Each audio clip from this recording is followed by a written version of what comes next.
거대한 중국 경제의 심장부 아래 지방 도시들 사이에서 지금껏 보지 못한 기묘하고도 절박한 자금 확보 전쟁이 벌어지고 있습니다. 화려한 마천루의 불빛 뒤로 지방 정부들은 당장 쓸 현금을 마련하기 위해 그들이 가진 모든 것을 증권으로 바꾸고 있습니다.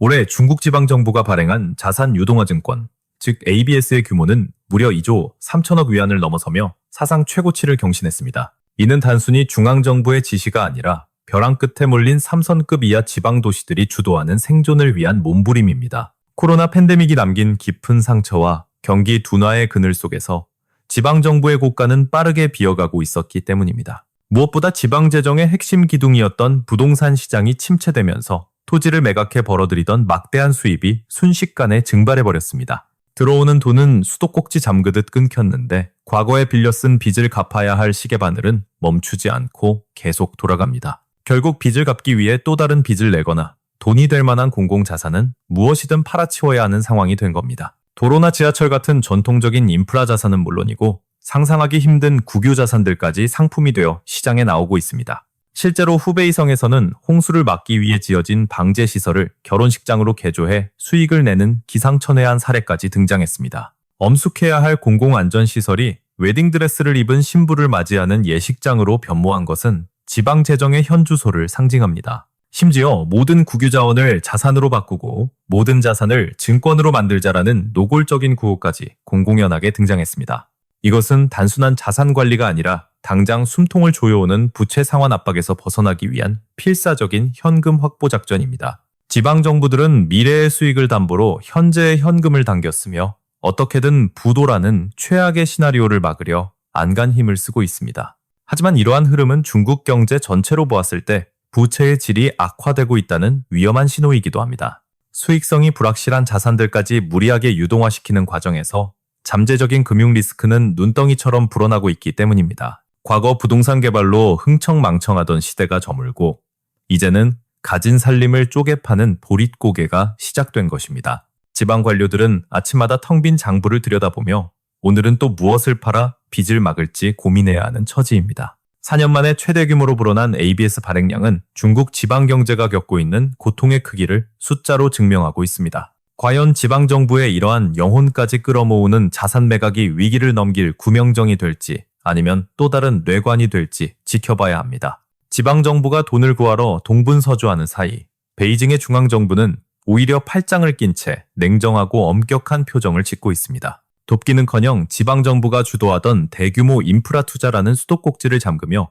강력한 제동을 걸고 나선 겁니다. 무분별한 투자가 빚더미만 키울 뿐 더 이상 과거처럼 경제성장을 견인하는 만능 열쇠가 아니라는 판단이 섰기 때문입니다. 실제로 작년 11월까지 중국의 인프라 고정 자산 투자는 1.1%나 뒷걸음질치며 성장의 엔진이 차갑게 식어가고 있음을 보여줬습니다.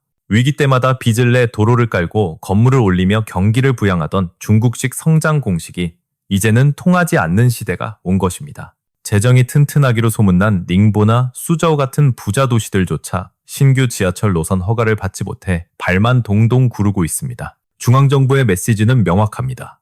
수익성이 보장되지 않는 사업에 더 이상 나랏돈을 쏟아붓지 말라는 강력한 경고입니다. 지방은 살려달라 아우성치고 중앙은 허리띠를 졸라매는 이 엇박자 속에서 중국 경제는 부채 디플레이션이라는 깊은 떼스로 빠져들고 있습니다. 최근 발표된 통계는 충격 그 자체인데 중국의 GDP 대비 총 부채 비율이 사상 처음으로 300%를 돌파해 302.3%를 기록했습니다. 나라 전체가 버는 돈보다 갚아야 할 빚이 3배나 더 많다는 뜻인데 문제는 물가마저 오르지 않는 상황이 겹쳤다는 점입니다. 물가가 떨어지면 돈의 가치는 상대적으로 오르고 갚아야 할 빚의 실질적인 무게는 덩달아 천근만근 무거워지는 법입니다. 빚에 짓눌린 가게와 기업들은 지갑을 닫아버렸고 투자는커녕 빚 갚기에만 급급한 대차대조표 불황의 그림자가 짙게 드리웠습니다. 실제로 중국 가계 부채 잔액이 감소하는 통계 작성 이래 단 한 번도 없었던 초유의 사태까지 벌어지며 소비 절벽을 증명했습니다.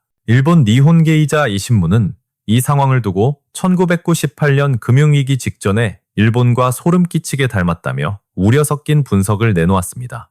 잃어버린 30년을 겪은 일본의 전철을 중국이 그대로 밟고 있는 것은 아닌지 전 세계 경제가 숨죽여 지켜보고 있습니다. 자, 무거운 중국 경제 이야기는 잠시 접어두고 시선을 가상자산 시장으로 돌려보면 이곳에선 정반대의 뜨거운 열기가 감지됩니다. 바로 리플, XRP를 둘러싼 심상치 않은 자금 흐름과 이번 주 터질지 모를 대형 호재에 대한 소문이 시장을 뒤흔들고 있습니다. 시장 전체에서 자금이 썰물처럼 빠져나가는 와중에도 유독 기관 투자자들은 XRP라는 특정 자산에만 돈보따리를 풀고 있습니다. XRP 커뮤니티와 월가 일각에서는 이번 주에 ETF 관련 중대 발표나 블랙록의 진입 같은 빅 뉴스가 나올 것이라 기대하고 있습니다.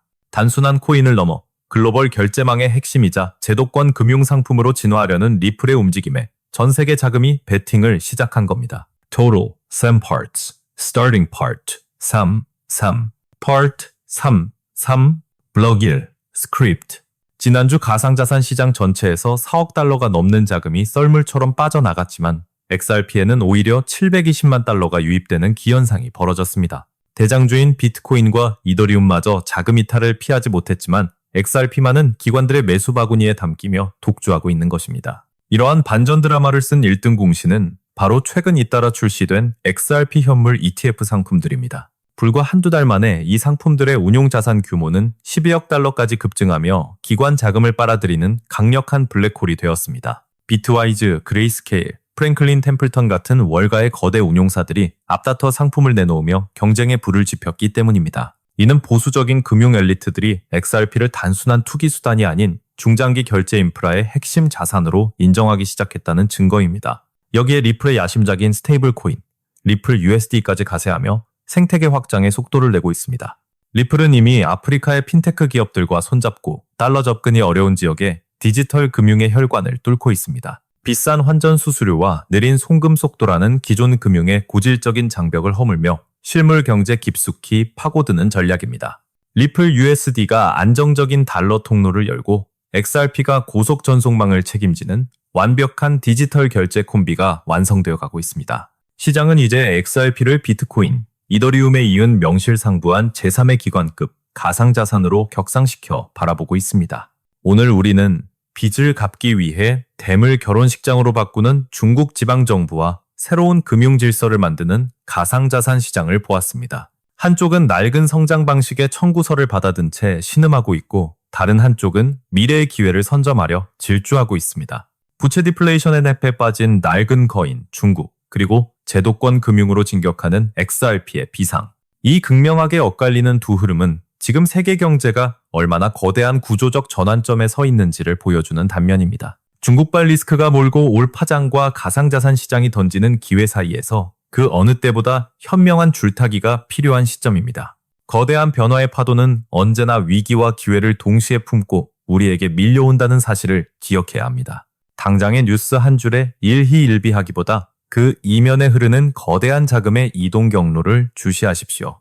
혼란스러운 시장 속에서도 냉철하게 돈의 흐름을 읽는 자만이 살아남는다는 투자의 격언을 되새겨야 할 때입니다. 급변하는 글로벌 경제의 두 가지 핵심 흐름, 중국의 부채 위기와 가상자산의 도약을 전해드렸습니다. 결국 중국의 부채 위기는 남의 나라 이야기가 아니라 글로벌 제조업 엔진에 생긴 거대한 균열을 의미합니다.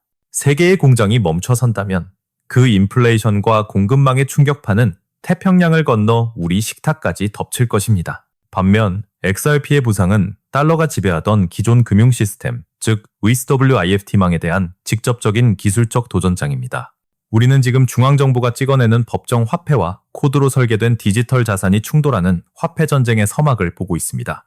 투자자들은 선택의 기로에 섰습니다. 빚으로 빚을 막는 정부를 믿을 것인가? 아니면 새로운 프로토콜을 믿을 것인가? 이 거대한 다이코토미, 이 분법은 2020년대 금융시장을 관통하는 가장 중요한 테마가 될 것입니다. 스마트머니, 즉 거대 기관들은 이미 소리 없이 움직이며 양쪽 모두의 발을 걸치는 헤징 전략을 구사하고 있습니다. 수조 원을 굴리는 그들의 포트폴리오를 엿보는 것만으로도 우리가 어디로 가야 할지 나침반을 얻을 수 있습니다. 당신이 억만장자가 아니더라도 그들의 기민한 움직임과 자산 배분 전략을 벤치마킹하는 지혜가 필요합니다. 유동성이 어디서 흘러나와 어디로 고이는지 그 흐름을 놓치지 않는 것이 생존의 열쇠입니다. 자, 이제 이 거대한 경제 드라마에 대한 여러분의 생각이 궁금합니다. 중국 정부는 과연 이 위기를 연착륙시킬 수 있을까요? 아니면 1998년 일본처럼 잃어버린 시대를 맞이할까요? 또한 XRP는 진정한 제도권 금융의 총화가 될까요? 아니면 또 다른 투기적 유행에 그칠까요? 댓글로 여러분의 날카로운 통찰과 전망을 자유롭게 남겨주시면 감사하겠습니다. 복잡한 경제 뉴스 속에서 명확한 시그널을 찾고 싶다면 저희 채널의 분석을 계속 지켜봐 주십시오. 오늘 영상이 유익하셨다면 좋아요 버튼을 눌러주시고 주변 분들에게도 공유해 주시기 바랍니다. 구독과 알림 설정을 해두시면 급변하는 세계 경제의 핵심 이슈를 가장 빠르게 받아보실 수 있습니다.